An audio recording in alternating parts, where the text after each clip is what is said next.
एक सपनों का घर बनाने के लिए आइडियली कौन-कौन से इंजीनियर्स की ज़रूरत पड़ती है, इसी टॉपिक पे आज हम लोग बात करेंगे। डेवलपमेंट अथॉरिटी या म्युनिसिपैलिटी होती है, उसमें 3-4 कैटेगरी के अलग-अलग लाइसेंस होते हैं और दिए जाते हैं लोगों को प्रैक्टिस करने के लिए। इसमें जो पहला लाइसेंस होता है, वो होता है आर्किटेक्ट का और इंजीनियर्स का। जनरली आर्किटेक्ट और इंजीनियर्स बिल्डिंग प्लानिंग करते हैं।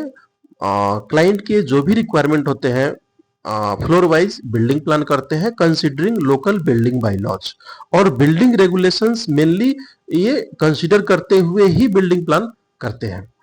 सेकंड जो कैटेगरी है वो जियो टेक्निकल इंजीनियर का। जियो टेक्निकल इंजीनियर्स होते हैं उनका काम होता है साइट में सॉइल टेस्टिंग करना।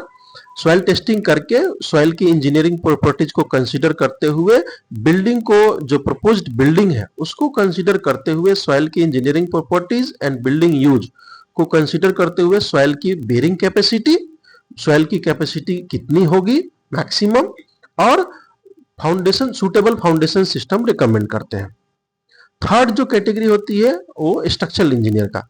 स्ट्रक्चरल इंजीनियर का काम होता है कि जो प्रपोज्ड बिल्डिंग बना है, किसी आदमी का प्रपोज्ड है, ground floor, first floor, second floor, इस तरह का, तो उसकी उस एरिया की सिस्मिक जोन को कंसीडर करते हुए बिल्डिंग का एनालिसिस करना और एनालिसिस करके उसका ड्राइंग बनाना, कैलकुलेशन रिपोर्ट तैयार करना, और कैलकुलेशन और ड्राइंग रिपोर्ट जब बन जाती है तो उसको क्लाइंट को हैंड ओवर करना।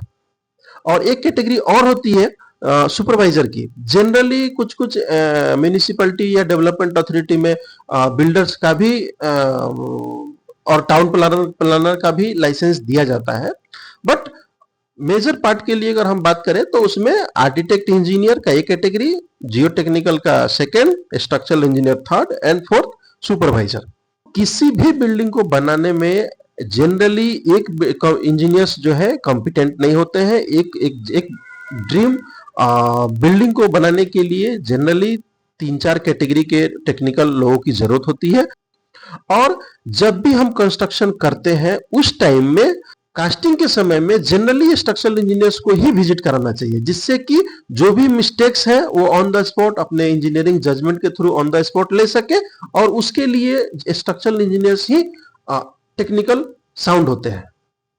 तो आई थिंक कि बहुत सारे लोगों का जो एक प्रॉब्लम होता है कि क्या जनरली लोग एक इंजीनियर्स को हायर करते हैं, बिल्डिंग प्लान कराते हैं और उसी से पूरे बिल्डिंग की कंस्ट्रक्शन करा लेते हैं। तो मेरा यह मानना है कि जैसे एवरी फील्ड में, जैसे डॉक्टर्स के फील्ड में बहुत सारा कैटेगरी है, फिजिशियन है, सर्जन है, ऑर्थोपेडिक्स है, और भी बहुत सारा कैटेगरी है। लॉ के फील्ड में भी बहुत सारा कैटेगरी है, civil, criminal, international. Similarly engineering field में भी ऐसे ही बहुत सारे कैटेगरी है।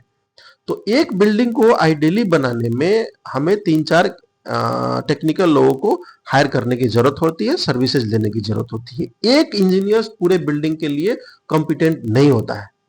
और जनरली लो राइज बिल्डिंग में हम लोग यही देख रहे हैं कि एक इंजीनियर्स को हायर करते हैं और पूरे बिल्डिंग को बना लेते हैं उसके गाइडलाइंस में, इन सुपरविजन में।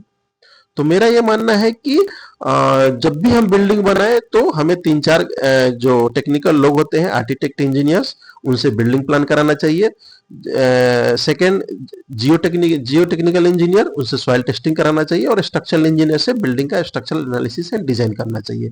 अगर हम 3 या 4 लोगों की जिसकी हम लोगों ने बात किया, इन लोगों को हायर करेंगे तभी हमारे सपनों का घर बनेगा और सपनों का घर अर्थक्वेक रेसिस्टेंट बन पाएगा। अदरवाइज अगर हम एक इंजीनियर्स को हायर करते हैं तो फिर हमारा बिल्डिंग नॉन इंजीनियर्स कैटेगरी में जाने का चांसेस है, और वर्स्ट केस कोई अर्थक्वेक का ट्रिमर या कोई हजार्ड्स आए उस समय में लॉसेस की चांसेस ज्यादा है।